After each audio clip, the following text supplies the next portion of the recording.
ఓం నమ శివాయ.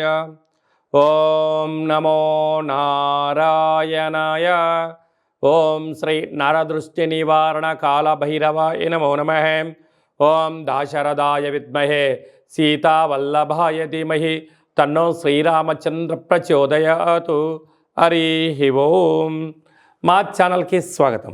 చూస్తున్న వీక్షకులకు ప్రేక్షకులకు ప్రియ కాళ భైరవ భగవద్బంధులకి స్వాగతం పలుకుతూ మమ్మల్ని ఎంతగానో ఆదరిస్తూ ఉండబడినటువంటి ప్రియ సోదరీ మణులు అందరికీ కూడా సనాతన ధర్మ వీక్షకులకు సంరక్షకులకు శ్రీరామనవమి పండగ శుభాకాంక్షలు.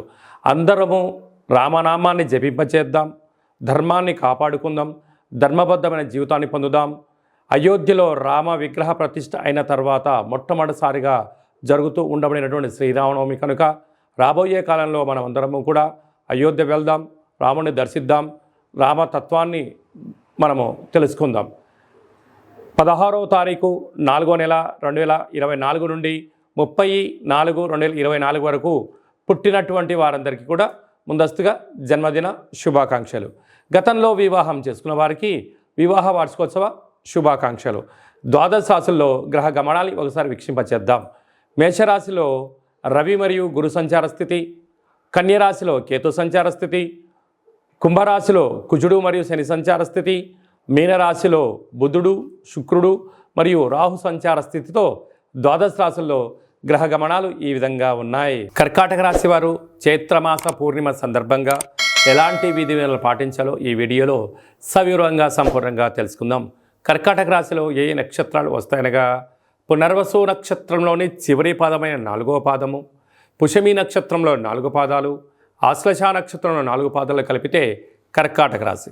కర్కాటక రాశిలో పుట్టినటువంటి వారందరికీ కూడా డేటా ఆఫ్ బర్త్లు లేనటువంటి వారికి పేరు యొక్క మొదటి అక్షరాన్ని అనుసరిస్తూ ఆ రాశిని తెలుసుకునే ప్రయత్నం చేద్దాం. హి, హు, హే, హో, డా, డి, డు, డే, డో అక్షరాల వారందరూ కర్కాటక రాశి జాతకులే. కర్కాటక రాశి యొక్క అధిపతి చంద్రుడు. వీరికి తృతీయంలో కేతువు, అష్టమంలోనే కుజుడు, అష్టమంలోని శని సంచార స్థితి, భాగ్యస్థానంలో బుధుడు శుక్రుడు రాహు సంచార స్థితి, రాజ్యస్థానంలో రవి గురు సంచార స్థితిలో ఉన్నప్పుడు ఒకవైపు కుజదోషం, మరొక వైపు అష్టమ స్థానంలో శని స్వక్షత్రకారకుడు అవ్వడం వలన మీ జన్మ నక్షత్రం రోజున పూర్ణిమ తిథి యందున దూర వాయు జల ప్రయాణాలు పెట్టుకోవద్దు, ఆయుధాలతో చెలగాటం ఆడవద్దు, వంటింట్లో కానీ వాహనాల్లో కానీ ట్రాఫిక్ సిగ్నల్స్ దగ్గర కానీ మీరు దయచేసి ఆకతాయి పనులు చేయకపోవడం ఉత్తమోత్తమం. దీనివల్ల మృత్యుగండం మృత్యుగండము అలాగా జలగండాలు పొంచి ఉన్నాయి, తస్మా జాగ్రత్త. అదే కాకుండా చిన్న చిన్న విషయాలకు ఆందోళన తగదు. పెద్దవారితో మాట్లాడేటప్పుడు ప్రభుత్వ అధికారులతో మాట్లాడేటువంటి కాల సమయంలో ఆచితూచి మాట్లాడడం, తెలిస్తేనే మాట్లాడడం, తెలియలేదు తెలుసుకునే ప్రయత్నం చేయడము, అపహాస్యానికి దూరంగా ఉండే ప్రయత్నం చేయగలగాలి. మార్కెటింగ్ రంగం వారు, సేవా రంగాల వారు, హోటల్ ఉత్పత్తులు, నీటితో కూడుకున్న ఫిష్లు, రొయ్యలు, చేపలకు సంబంధించినటువంటి ఆహార ఉత్పత్తులు పెంచేటువంటి వారందరూ, వ్యవసాయ సోదరీమణులు, గృహ భవన నిర్మాణ కార్యక్రమం చేసేటువంటి ఎంతో జాగ్రత్త అవసరం అని చెప్పి గమనించాలి. కనుక ఈ చైత్రమాస పూర్ణిమ రోజున ఒక తెలుపు రంగు క్లాతులో ఒక దోషుడు అన్నాన్ని పోసి అరదోషుడు పెరుగును వేసి తెల్ల ఉల్లిపాయలు తెల్ల ఉల్లిగడ్డల్ని ముక్కలుగా చేసి ఒక ఆవునేతితో దీపం వెలిగించి దిష్టి తీసి ప్రవహించే నీటిలో వేయడం వలన అపమృత్యు దోషం నివారణ అవుతుందని చెప్పి గమనించాలి. ఏప్రిల్ నెలలో ద్వితీయార్థంలో ముఖ్యమైనటువంటి పండుగల గురించి క్లుప్తంగా తెలుసుకుందాం. 16వ తారీఖున చైత్రమాస శుద్ధ అష్టమి మంగళవారము, పుషమి నక్షత్ర సందర్భంగా మనమందరము కూడా కాళభైరవ స్వామిని స్మరిద్దాం, కాలాన్ని అనుకూలంగా తెచ్చుకుందాం. గృహంలో వాస్తు, నరదృష్టి, యంత్ర మంత్ర తంత్ర పరతంత్ర తాంత్రిక దోషాలను తొలగించుకుందాం. కుష్మాండ దీపాన్ని వెలిగించుకుందాం. విద్యాకర్షణ, వ్యాపారాకర్షణ, జ్ఞానాకర్షణ తెలుసుకుందాం.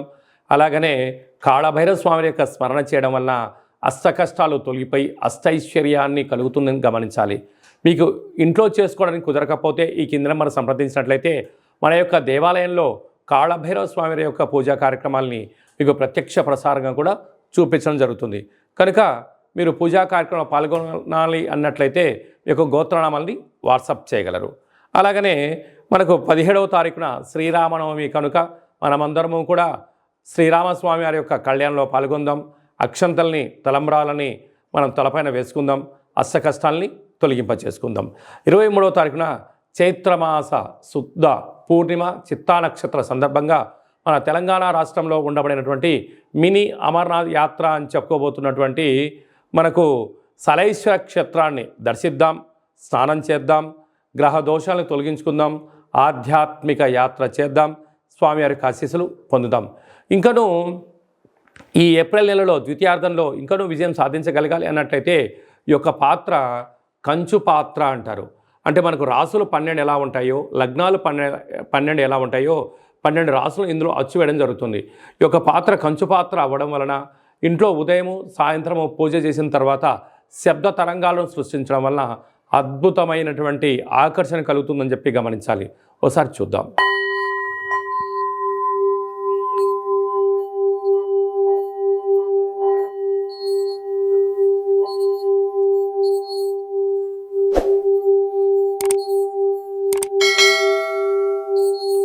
ఈ యొక్క శబ్ద తరంగాల ద్వారా మనిషి శరీరంలో ఉండబడినటువంటి 7 చక్రాలు వికసింపజేయడం, బయట ఉండబడిన లక్ష్మీదేవి ఇంట్లోకి రావడం, ఇంట్లో ఉండబడిన దరిద్ర దేవత బయటికి వెళ్ళడం కూడా జరుగుతుంటుంది.